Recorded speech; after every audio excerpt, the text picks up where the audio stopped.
Hi, I'm Kyla Neal, a business coach and mentor from Australia and I'm a mum of 2. And I'm Emilia, a multi-passionate entrepreneur and a mum of 4.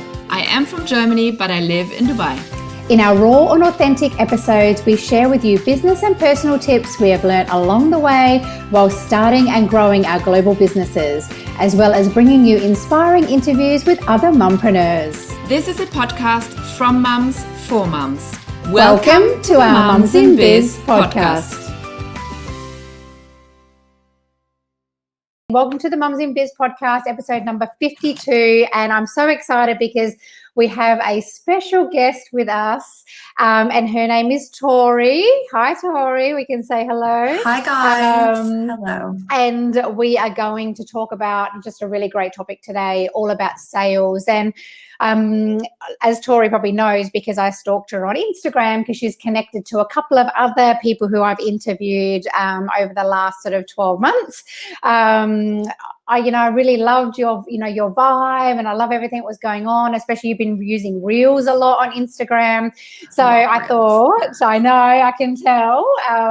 So I thought it would be the best thing. And I thought, I really like your vibe. Let's bring you on. And especially because the topic that we're going to talk about today is so prevalent as we are finishing 2020 and heading into 2021. And maybe we are at the stage in our business where we're transitioning. I know Emilia and I are both transitioning in our businesses at the moment.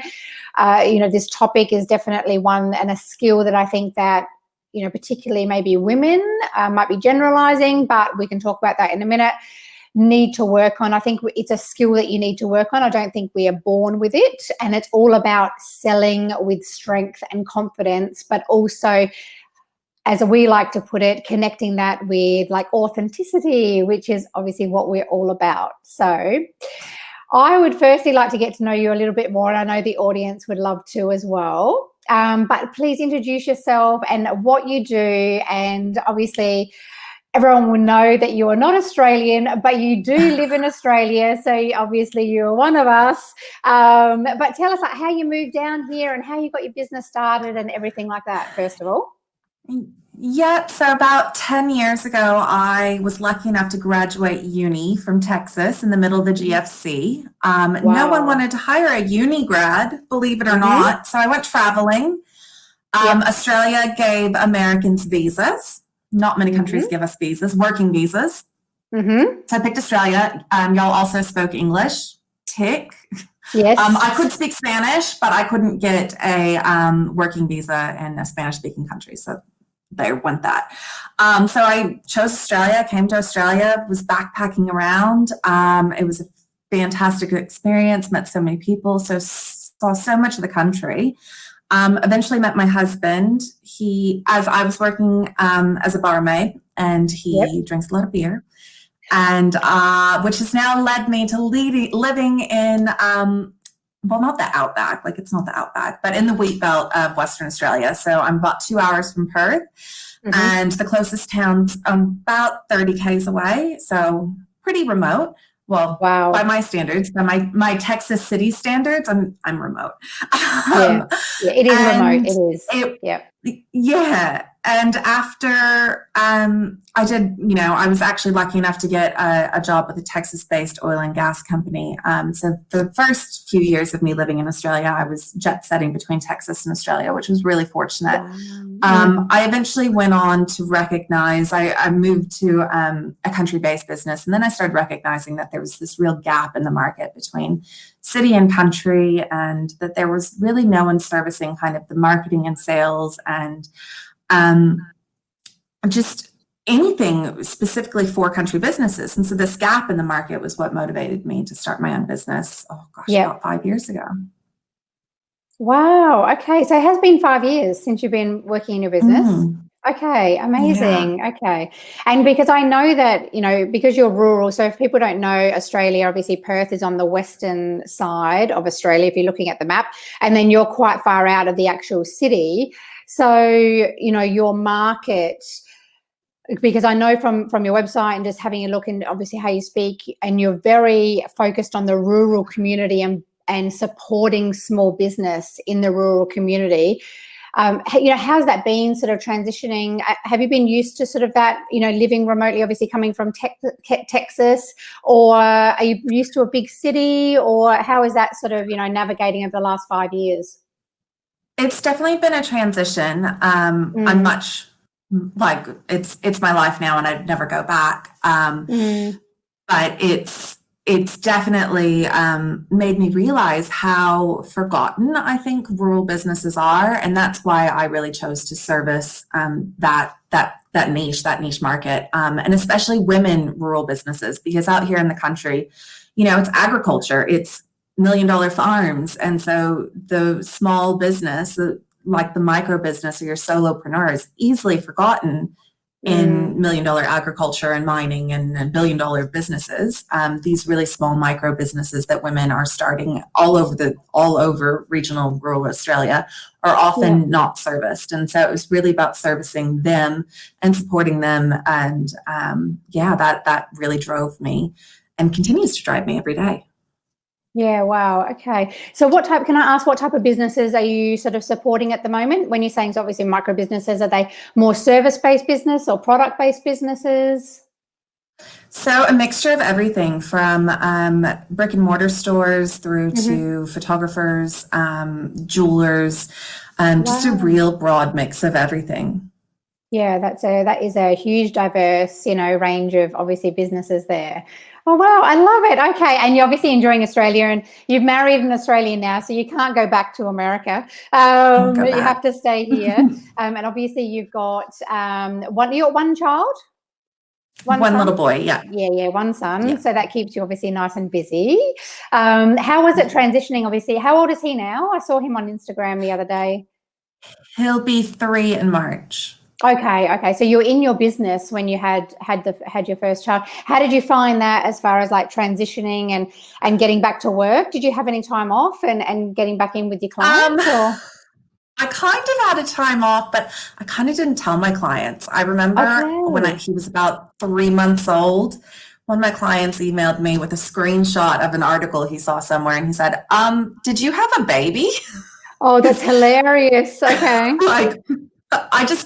It wasn't really at that point in my business, it didn't make sense. I didn't have to tell my clients like, oh, I'm stepping away. It wasn't something that I really needed to talk about, and I didn't. So it wasn't really a huge part of my business. I did have time off. I outsourced a lot, but it was real just about my project management at that time. I was still doing a lot of done for you services as a marketing agency. So I had team members that could support projects, and then I wasn't starting new projects. So I was just a bit clever about my planning. So I was definitely in my business. It just probably didn't look like I took a break, but I did. Wow. Okay. So you really didn't feel like, or not, your clients obviously didn't feel the effect of you sort of having some time out with your son as well. That's amazing. I mean, that's the best thing about, having that sort of a smooth transition from, having children into obviously working your own business. So that's incredible. Okay. So I love it. I love nosing in people's businesses and how they got started. And I love hearing your story about, that gap in the market and that gap being, rural businesses, but also just women in general, and really supporting them with confidence in selling their services and their products. So I know that, you do that a few different ways. I know that you do it one-on-one coaching and obviously through your programs as well. But let's have a look, because I had some questions that obviously I reached out and asked people what they want to know.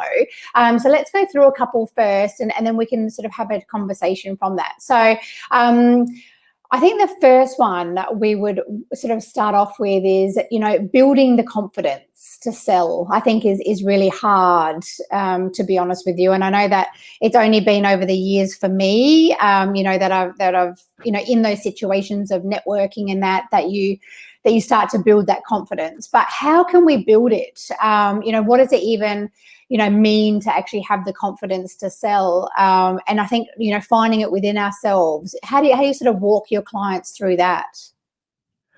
So I think first and foremost, one of the reasons why so many of us lack confidence is that it just, we're not owning our value, we're not owning our experience. And so that's one of the things that I initially ask all of my clients to do is write down all of your experience across everything. I don't care if it's working in your husband's business or your partner's business. I don't care if it's working for someone else.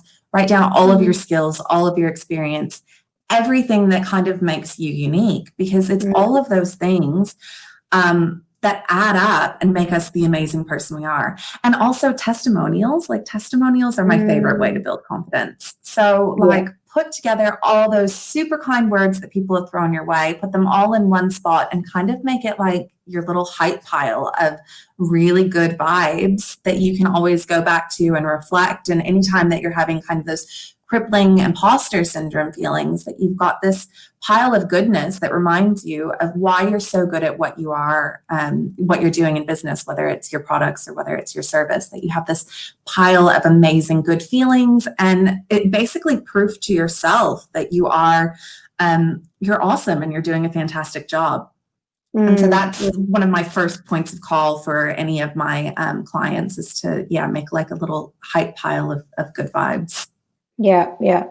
And I suppose understanding that, I like how you touched on that, understanding that the value and the worth that you're actually bringing, to people. Because I think, some people can downplay that as well and not actually, have that inner belief, that they actually, can support and can provide that service, and obviously can give value. I would love to know, so we've got women within our group and, who this podcast reaches, who are in different stages. So some obviously at the start of their business, maybe haven't even really thought about where they're going to, go or what they're going to do, mid-level, and then obviously building their business. What would you say for somebody who is just starting out and maybe they don't have any testimonials and maybe they don't have any sort of backup as far as, that sort of list go? Where would you tell them to sort of start there, to start building some confidence there within, what they're obviously wanting to sell?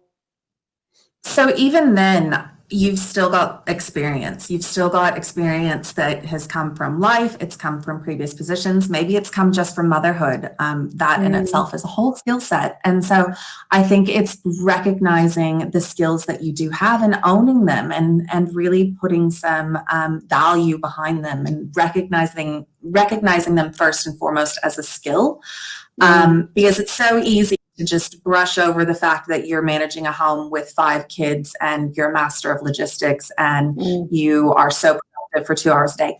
Those are skills. Those are skills that you need to value and you need to recognize. So I think even if you're just starting off in business, you need to think about your life experience, your maybe previous roles, things that you're doing in the community. All of those things compound to really add up to whatever incredible service that you're going to offer, or any of your incredible products that you're creating. Yeah. No, that's incredible. And I think that, that's a skill. It's sort of, you don't even think about it. Emilia is even saying, you always remember the bad things and things that you've failed, but you forget about all those positive experiences that you've had. Not only just obviously starting out in your business and working in that, but also in the corporate world, when you've started out first in your career, what have you built? Very rare, that I run into somebody who's like jumped straight out of, a study or university or school and jumped straight into sort of opening a business. You've had some sort of in-between career there, whether it's even just working in retail, part-time while you're, paying for your study, or at McDonald's or wherever. There's skills that you obviously have, picked up there as well. So yeah, definitely, for sure. Okay, interesting. Okay, another one which is a little bit more practical is, especially at the moment, and especially with where things are going, how important is it to have like a website, or is it okay to, sell on social media, whether you're more on Facebook or Instagram or Snapchat even? I've heard that is quite popular. So where would you sort of see, where would you sort of suggest for clients to look at? So in terms of being practical, I don't care where you're selling. You just need to make it easy for your customer to say yes. Make it easy for your customer to buy. So if it's on a website, make it really clear calls to action to lead them to that transaction point, and make it very clear what the next step is. If you're using social media, make it very easy for them to say yes. You know, is it yes in a DM? Are they saying, yes, I want that on a post? And then always knowing what the next step is. So for example, for me, Instagram is actually where majority of my audience comes from, as well as my own Facebook group. But the first step is, let's have a conversation. And so knowing that next step and making it easy for them to say yes is so important. I think it's more important than platform. I think it's more important than having a website. Like, I think you can make sales without having all the tech and all the tools and all the automations, if it's very clear how your customers work with you and how you're funneling them through into your business. Okay, so even just thinking about that, so I was just having a thought as you were just all saying that, because I was thinking about, obviously I love networking events, right? But you know, things have been a little bit complicated the last 6 to 9 months to be able to do that.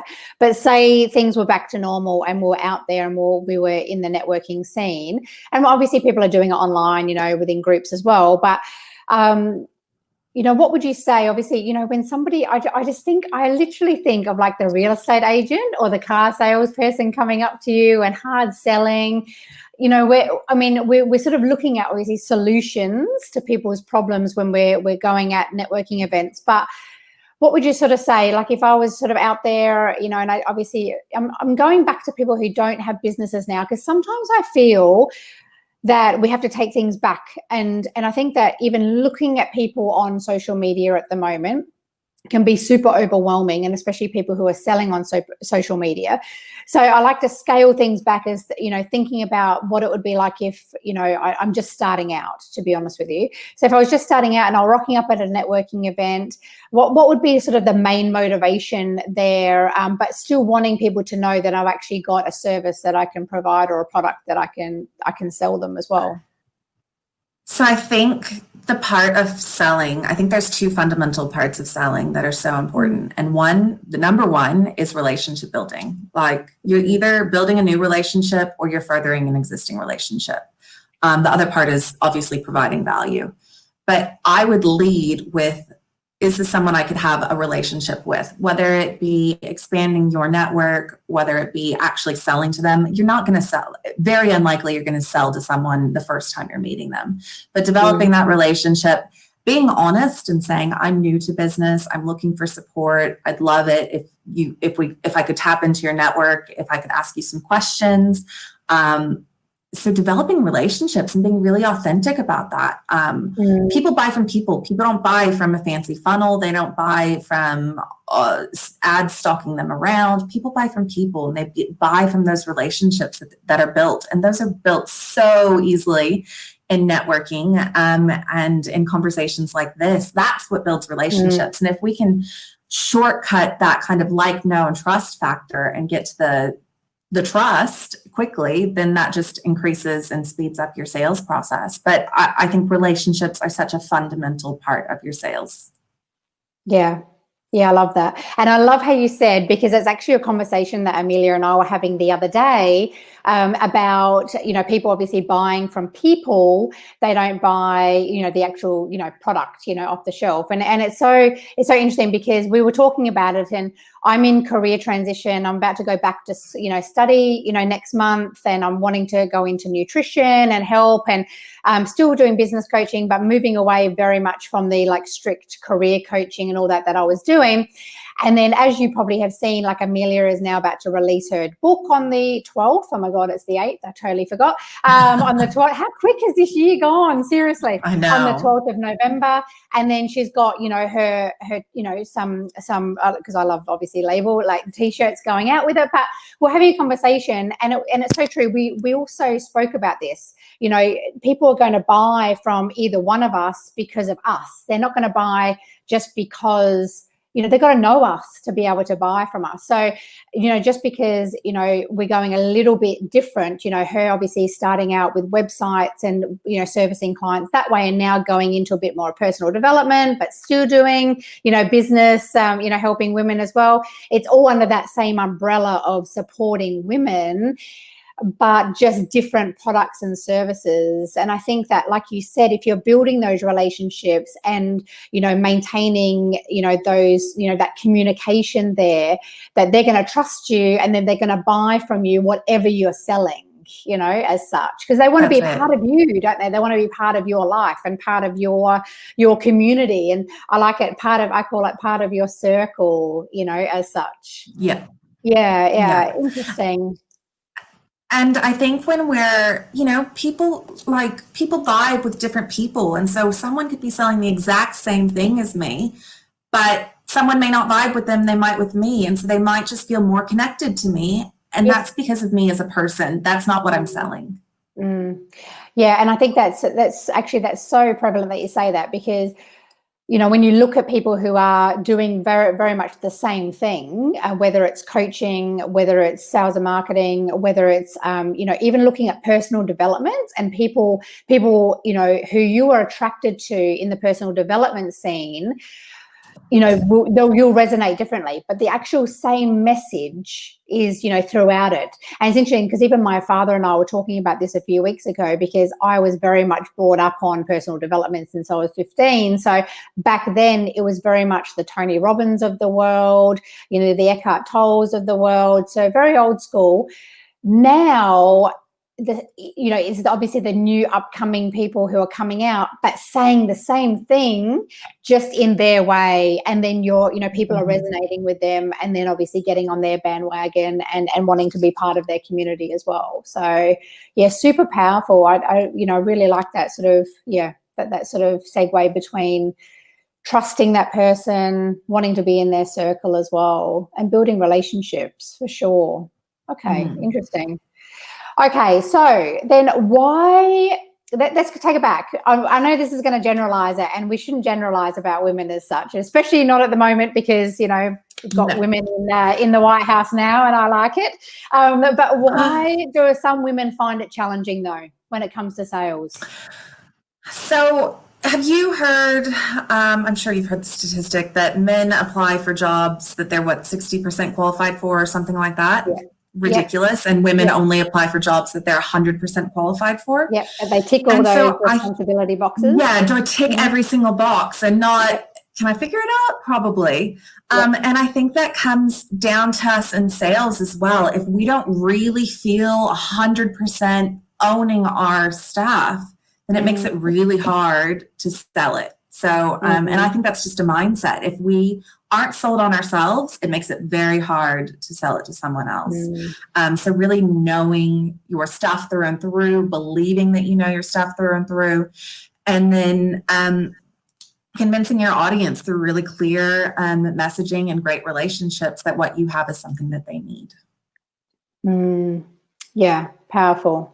And actually, I was thinking then that I was thinking way back when I first started, like 10 years ago, when I was getting into HR consultancy, and and it is the truth, thinking about, how can I do this without a company backing me? It's just myself going out there trying to get these clients.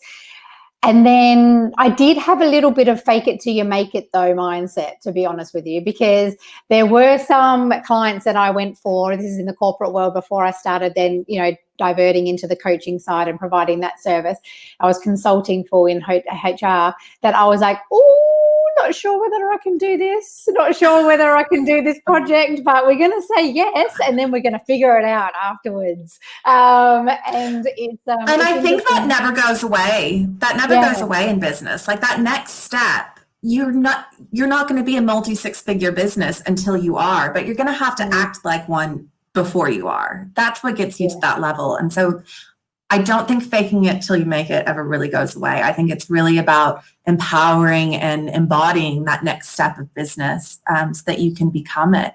Because if you're not acting like a six-figure business owner, you're never going to become one. And so I think we just have to be fundamentally okay with that idea of, okay, I don't know exactly what it feels like, but I'm going to make it up and I'm going to figure it out.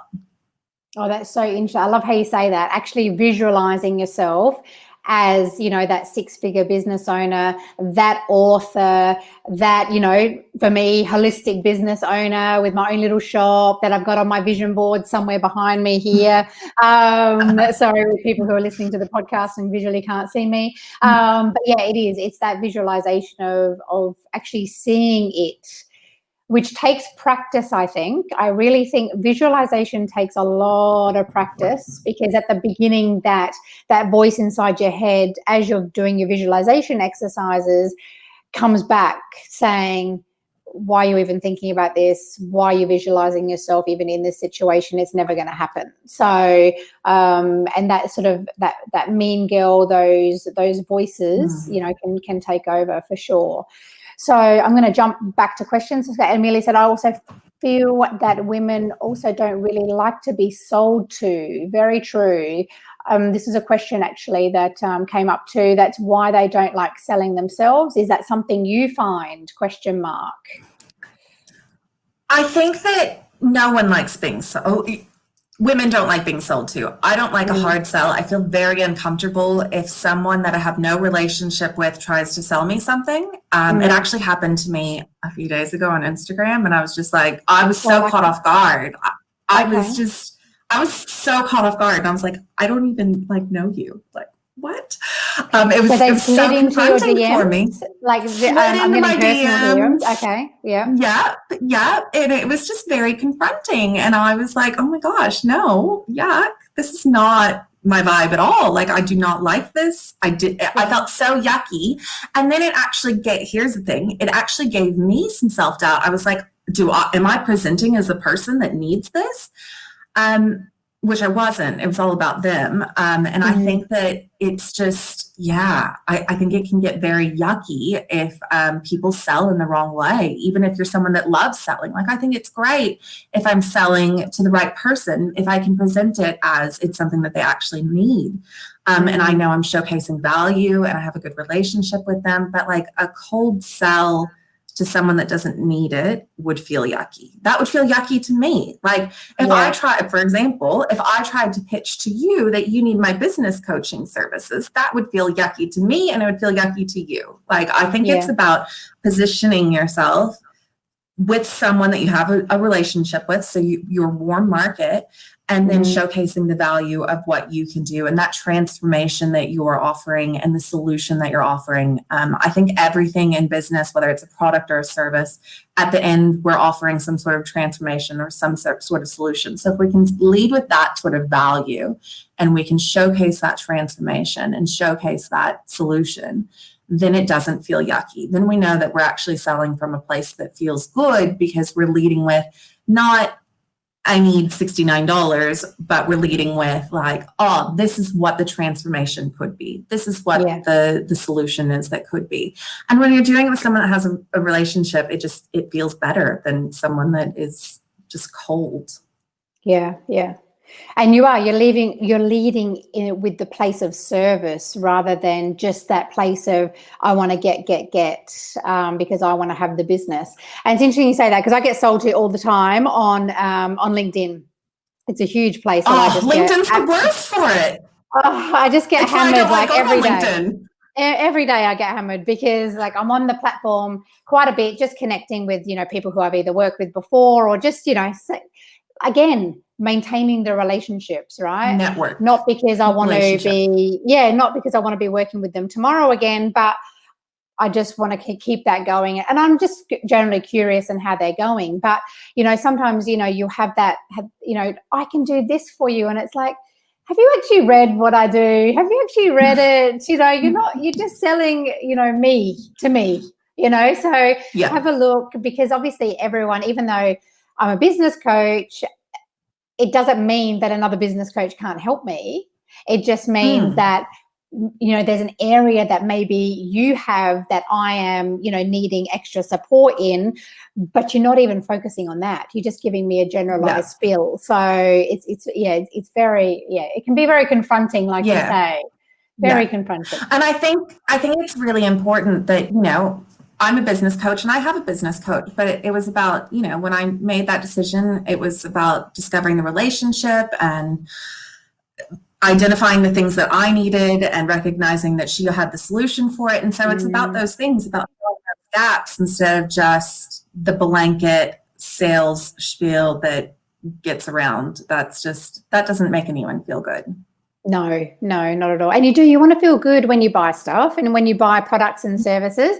And it's that feeling of like when you buy it, you feel like it's improving your life in some way or another, whether it's a service or a product. So definitely. Now, even thinking about the service and the product, is there a different way of selling a service as far as a product goes? Or, do you have any sort of thoughts there? I think fundamentally, one of the things about products is people still buy from people. The thing with products is you get to use other people more. Like you get to use social proof more. So you get to use your existing customers more or influencer marketing more. So that's probably the biggest difference, but you're still offering some sort of solution. You're still building relationships, but you just get to use more people to build those relationships. Yeah. So it's finding that social proof, actually thinking about it, because even the last couple of products that I've bought, they have been like, I'm a huge supplement person, right? So I love my supplements. But it's all because I saw the results of what people were getting, right? With this skin and digestion tablet that I'm taking at the moment, because, we all need support. But it was because I saw the difference that people were experiencing, and it was, aligned also with what I believe in as far as, how they're made and everything, as far as morally and eco-friendly and whatever. But it was the results. And then, so she obviously shows the results with photos, and then you buy because of that. And then I suppose the service-based then would go back to what you were saying initially, would be the testimonials, wouldn't it? Absolutely. Absolutely. Yeah. So it's still about people buying from people, and it's about showcasing value. It's just about packaging it different ways, whether you're a product or a service-based business.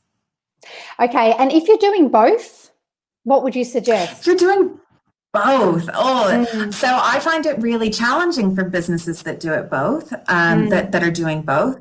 But I do think that it still comes down to really being the face of your brand in those situations where you really are connecting with your audience so that they want to buy your products and so that they want to utilize your services. And so I think it's really about leading with a really strong kind of personal brand in those situations. Yeah. Okay. Yeah. No, I love talking about it because obviously I look at social media and we had I had Catherine, who I think as well, come on board and talk about social media and forming those connections and those relationships over social media rather than doing the hard sell, and looking at it as just a complete sales platform instead of as a social platform, which is what you're doing with Reels, and you're getting into it quite a lot there, showcasing different things and giving people advice and support there. So it's super fun. Okay, so I'm loving Reels. They're my favorite because I think they're they're just fun and they don't last long. So they're 15 seconds. It's nothing. So I've had a bit of fun with them.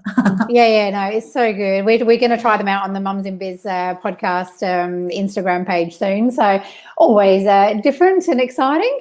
Okay, so what about, so this is my question as well, because me, obviously I'm a business coach, but then moving in more into the, the holistic realm, Emilia obviously having website design, and now she's, written her first book. So going into that, written this book that, is in a saturated market, to be honest with you. Even for me, I'm going into a market that's quite saturated. So, finding our voice in this already saturated market, whether you are selling jewelry, healthcare products, author, website designer, whatever it might be, even for yourself, being, helping people on that, sales and marketing strategy. How do we find our own voice, and how do we get heard, to be honest with you? I think it's really important to have a pretty clear point of difference. And so have a really strong point of difference of what it is that you do different from the rest of the market. So my point of difference is obviously that I live in the middle of nowhere and I help businesses that are also in the middle of nowhere. Not many people are servicing that market. But if I hadn't gotten that specific and I just hung out and I'm a business coach, it'd be a lot harder for me to connect with my audience. But I think if you can get really specific about who you're serving and who it is you want to connect with, whether it be geographic or whether it be interest-based, I think if you can get really specific, then you can make those stronger connections. And then it has kind of a ripple effect. Like not all my businesses are country-based. All my clients are country-based. Some are in the city. They just like working with me. But I think it's nailing that kind of core target market first and speaking to them. And then you kind of have a ripple effect that it'll grow from there and reach into other markets as well. And so knowing your point of difference and then having a really strong voice in terms of knowing what you're good at, and talking about it. I don't want to say shamelessly, but making it part of your presence online. So talking about what you're good at, I think is really important. And that's probably the uncomfortable thing for a lot of people, is that we actually have to say what we're good at out loud. Yeah. Maybe practice in the mirror, guys, like talk to yourself, practice saying it out loud alone. Because if you can't say it alone, then there's no way you're going to feel confident saying it on social media. Yeah. I love that. Even just practicing it, because actually, boasting about what you do, growing up, especially, and, I'm sorry, I'm going to take it back to us as women, we weren't, you weren't conditioned to boast about your achievements, even probably, as men and growing up, especially in the 70s and 80s and in the 90s, it's not like now with the millennials and the new generation, where they're quite comfortable talking about, what they're good at and boasting about it, and whether that comes with just, I don't know, naivety. I have no idea, to be honest with you, but I know that it's challenging for people who, are not used to boasting about it. And, even, for me, supporting people back in the day, career wise, and people saying, my gosh, how can I go into an interview and talk about myself? And it's like, but that's what an interview is. It's selling yourself to your customer, which is going to be your next job, which is going to be, and so forth. So very interesting. And talking in front of the mirror is a huge thing, because it's weird doing that in front of the mirror. It's weird. It's weird. But it uses a different part of your brain. So I recommend writing down, all of your successes, but also talking it out loud. That's going to trigger two different parts of your brain, and it's going to feel uncomfortable. But if you can work through the uncomfortable and just really reprogram your brain that it's okay to talk about what you're good at, that's such a huge step, a huge positive step in the right direction. Now, I'm not saying spend 100% of your time on Instagram talking about what you're good at, because no one wants to follow that. You're missing the whole relationship building part. But I think it's fine to stick it in there. I mean, people are following you because they enjoy following you, and you're in business, so you're clearly going to be needing to have some sort of income. So yeah, talking about what you're good at. I recommend selling kind of 20% of the time, 1 in 5 posts. So having a real good balance of promotion and alongside all the relationship building and unique perspective that you could offer. I was going to say that. How often do you think that we should be, saying stuff on social media and that? And so 1 in 5 posts. Okay, that's nice. So giving a bit of a snippet of helping them, supporting, advice, whatever, and then seeing your real life, and then obviously then selling what you have, on that post, on that 5th or so post. Okay, interesting. Yeah. So I think it just gives a nice real balance. Having it be 1 in 5. There's 5 days of the week for one. That's a good reason. So one day a week could be your sales day. Actually, I didn't even think about that, but it's okay. 5 days of the week. So one day could be your sales day. But also it's just, you can do behind the scenes. You can talk about the value that you provide. There's just so many elements that you can offer that aren't selling. And I think that takes away some of the yucky sales feelings, is if you're not talking about it all the time. If you know that it's just kind of something you bring up 1 day a week, that makes it a lot easier to show up on social media if you know you're showing up and you're not constantly selling. Yeah. And you don't have this pressure to sell. Yeah, absolutely. It's that pressure of wanting, needing to sell all the time. And actually just thinking about it, even transitioning in your business, say, going from like, say, one to another, that behind the scenes, I suppose, showing people what you're doing. Like for me, it would be like showing people like I'm back to study. For Emilia, it would be like, her obviously having her books delivered and different things happening. And I think people then get interested. And I suppose it's a slow way or just an easing in way to say, oh, things are changing here. And they're creating that conversation, isn't it? 100%. You're taking them on the journey. And no matter where you are on the journey, I think it's important to bring people along. Like when none of us are at the destination. And so we might as well bring our audience along for the transitions and the transformations that we're undergoing, whether it be through personal development or circumstance. Maybe you've got a move underway, or maybe you're doing a massive pivot in your business. I think, your audience wants to know what's going on, because we're all fundamentally a little bit nosy as well. Yes. Oh, I'm 100% nosy. 100%. I want to know what's going on in people's stories. Look, don't look at my stories. There's buckwheat flour all over my kitchen after making that vegan banana bread, but that's okay. Emilia says yes. And okay. So because we were in lockdown actually, to be honest with you, UK has gone back into lockdown and people are still in lockdown. So webinars have been very popular during this last, 6 to 9 months. She's asking, and Renette's saying the same thing, and there are a couple of others who said the same thing on different questions, was, are they as popular now? Is it saturated? Are people getting sick of getting onto masterclasses? Basically also she's saying that people are clearly selling, on these masterclasses as well. So have you got a different viewpoint there, or what's your viewpoint at the moment? So I'm not sure if you know about this other arm of my business. It's basically an online education space for rural women. So 12 months ago, we hosted one of the largest, biggest virtual conferences in Australia. I did not know International that. Now I do. It was great. Now you do. It was for International Rural Women's Day, and it was pretty innovative, first of its kind. Then we did it again on March 8th for International Women's Day. And we had 500, just before lockdown, before anyone knew what was coming, we had 500 attendees. Mia Friedman was our keynote speaker. We had 18 speakers across 2 days. It was fabulous. It was great. Yep. Unseen in Australia. Now I did another one for International Rural Women's Day on October 15th. The most saturated market. Virtual conferencing is never going to be what it was 12 months ago, 6 months ago.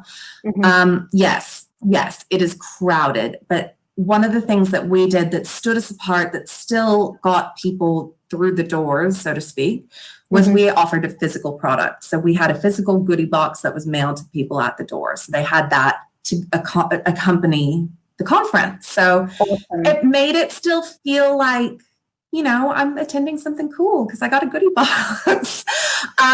So I think having that point of difference is really important. But in terms of webinars and selling online, it's just that whole masterclass model. I think we have to move past it. I'm not convinced that it's still the way of the future is webinars and masterclasses, because the space has become so crowded. Suddenly there's a million Facebook ads. Before there were just maybe a few thousand, but now there's, in that space, the numbers have just skyrocketed in terms of people utilizing ads, utilizing webinars, utilizing masterclasses. So I'm not convinced that it's the way to sell. I also I don't like the idea that, you have to sit through a masterclass and then get pitched to at the end. I just would much rather have a more authentic experience with someone knowing straight up what they're going to sell me, rather than have to sit through 45 minutes of something that's pretty fluffy, not necessarily value packed, and then at the end get pitched to. That just doesn't sit with me. And now it's become such a big thing. So I think we have to get more creative about how we're selling in that model. Yeah. So interesting. Different mindset. So now I'm going to pick your brain and say, what have you been suggesting to your clients to pivot to? Yeah, to pivot to. So definitely more implementation-based activities. There has been, one of my clients told me, I've had 72 hours of online education since lockdown. I was like, holy crap, 72 hours? What have you done with that knowledge? What are you doing? And she's like, oh, I mean, I haven't really implemented anything. And that just scared the crap out of me for one. Like, what about all that wasted time? Because I think we fall into this trap in business where when we're learning and we're doing all this professional development, we feel like we're working really hard, but the needle's not moving in our business. And so it can be a bit conflicting where we need the professional development, but we're not necessarily moving the goalpost immediately right now. So I think transitioning from sort of this information-based learning to really implementation-based and going on a journey with them and helping them have an immediate transformation. So that's more in kind of your challenge arenas, doing challenges. I think that those still have a place. And just really making it an implementation-based experience rather than a webinar or a masterclass. And can it be just as simple? Like, so I'm thinking, so because I follow people online, obviously, and especially in like the wellness space. So even just thinking about that and just, I was thinking about this girl particularly, she did like a 60 squat challenge, which I did, of course, because we want things to be lifted. But she did it really simple as far as like, she's a nutritionist and she's a health coach, but she did it like, follow along with me, let's do 60 squats a day. And she didn't sell anything, to be honest with you. She did not sell a thing. So she basically just posted her videos, her reels. She did stuff in stories. The thing is, she wears amazing like outfits and like active wear. So I think she's like one of those influencers as far as like she sells whatever, she gets something for whatever she sells as far as her outfit goes.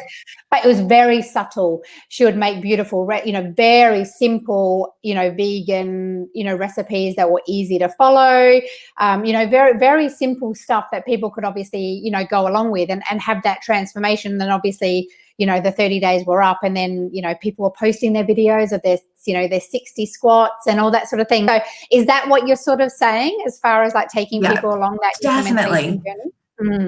Okay. Take them along on a journey. I think the short, fast, opt in, go to a masterclass, buy the thing. I just don't think that works anymore. But so it's more of a slow burn for sure. But if you can get someone kind of along on a transformational journey like that, and then at the end of 30 days, not only do you have this huge circle of people that are like shouting your praises and are giving you tons of social proof, and that's fantastic in itself, but also you build a relationship with them. They're probably primed for selling without even realizing it. And it just, you've made a more intimate connection with them, and they definitely trust you more than they did at the start of the 30 days. So I think that sort of journey, if you can take people along that rather than opt into a freebie and go to a masterclass, I just think that's what we were doing 9 months ago, and I just don't think it works anymore. Yeah, because it was all that, even 12 months ago, it was going to the website and opting into a checklist or opting into a workbook and downloading it, and then not having any sort of accountability that sort of followed that. Whereas I think it's now, like you said, has maybe flipped more and gone into, obviously getting some results pretty quickly. So people have that experience straight away. Yeah, Emilia says it takes a lot of time. Yeah, it's about those easy wins. Yeah, it's about giving someone easy wins early. Easy wins early. Yeah, okay. So then even flipping it as we're sort of, drawing towards the end, on a product-based business, is it just as easy to give them that sort of experience as well? Like if I was selling like earrings or, whatever? Yeah, so let's say you're selling earrings. You could do a 10-day style challenge. Like for the next 10 days, wear your favorite pair of earrings and post it and tag me. For the next 10 days, like let's do a style challenge about feeling good and dressing up properly. And we're going to wear good earrings for 10 days. So you can definitely do a sort of like challenge and transformation, even if you're a product-based business. Okay. Wow. I didn't see all these things you just don't even think about and don't even think about implementing because normal people just don't think about this. That's why you go to get support. That's why I'm like basically quizzing you for the last nearly hour. Okay. So I want to know, as we sort of draw in close, I think we're finished with, unless anyone's got any more questions, drop them in. Moving on for you now, you've been in your business now 5 years. Where are you wanting sort of to take it over the next couple of years, do you think? So originally I started out really in that sort of marketing done for you service-based business, and now I'm definitely in the coaching arena. And so big next thing for me is actually launching a group coaching program, which I'm so excited about. Because I work one-on-one with people. I have an amazing kind of membership community, but yeah, next step is a group coaching program, which is coming out today. Actually, it launches today. And it's called Cultivating Confidence to Increase Your Sales in 2021. So that's the next kind of short term. Long term, I just want to keep helping women across Australia or the world, but really with those rural-based women, supporting women that are, I don't want to say forgotten about, but maybe not represented by a majority of business services out there. Yeah, I love that. I love that. And supporting women, if you're just joining, rural women, as far as, not living in that big city where you are, you can walk into, in normal times, walk into a normal networking event and be able to build those relationships. So obviously you extending out into the country and bringing those women together and giving them a big hug and doing that as well. And I know that you've had quite a few like rural events that I've been seeing, you posting, and I know they've been online, but, they have obviously been in person before. So that's quite amazing. And wanting to keep that up, if obviously Perth's very strict at the moment, guys. Like they're probably the strictest state in Australia as far as like, not letting anyone in your borders, that's for sure. But if you're, allowed to hold sort of networking events, are you wanting to do that a bit more in 2021 as well, or? I think there will be some networking events in person in 2021, but our biggest thing is, look, location. Some of our women are on stations in the middle of nowhere at 12 hours to get to Brisbane, that sort of thing. And so finding a place where it's easy to bring everyone together is difficult. So maybe some in-person events. We'll definitely keep online events. Maybe a retreat, like if borders open, let's all go to Bali or something. I don't know, but I think there's a lot of opportunity, and our strength comes from supporting one another. And so I just want to do more of that, and I want to help foster those relationships. Yeah, amazing. And if people aren't rural or aren't, obviously within that area, can they still join your group? And can they still, obviously they can buy your products and services, but are they allowed to join can they still join the community or online events? Yeah, definitely. Definitely. Okay. So I'd say probably 25% of women are not rural or regional that join into our events. Whether they have ties to the country, were raised in the country, had grandparents in the country, they just kind of feel a pull in that direction and want to connect with other country-based women. So there's definitely a ton of a good chunk that are not living a rural life that are involved in our online events. Yeah. Okay. Amazing. And I'll make sure that I pop like your group and obviously your new group coaching program that's coming out in January in the links and everything in the show notes. So I'll do that for you. This is a great conversation. I think this is a conversation that you can have forever, to be honest with you. I don't think this conversation of building confidence in, selling our passion at the end of the day ever stops, evolving and learning and building that throughout, I suppose, the years, and as we evolve and as we change throughout our businesses as well. Definitely. I mean, I think it's a conversation that you could have more and more, because like I said, you never stop growing. And so growth just feels different no matter where you are in business. Yeah, absolutely. In different stages. Well, thank you so much. So if anyone wants to connect with you now, they can find you where? And obviously I'll pop the links as well. You guys can go to Tori Kopke or Tori.Kopke on Instagram. It's Kopke. I have a great last name that's hard to spell and pronounce. Or ToriKopke.com is the other place you guys could check me out. Okay, amazing, amazing. And if there's no other questions or comments, you can always obviously connect with you and ask you questions and slide into your DMs. And we'll make sure that this podcast is obviously put over on iTunes and Spotify and SoundCloud, and it will stay in our group. So, and Tori, I know that you're in the group as well, so you can answer any questions. As just tag Tori in there, and she will answer your questions if you've missed today's podcast. But thank you so much. Such a great thanks you for having me. Renette's posting your handle there for everyone. So thank you. Thank you so much. I think that it's wonderful, and it's so good to connect with you. And sorry for stalking you, first of all, but not sorry because you're on the podcast. So. But I just love connecting, truly with women and YouTube. I know Emilia is obsessed with our YouTube channel.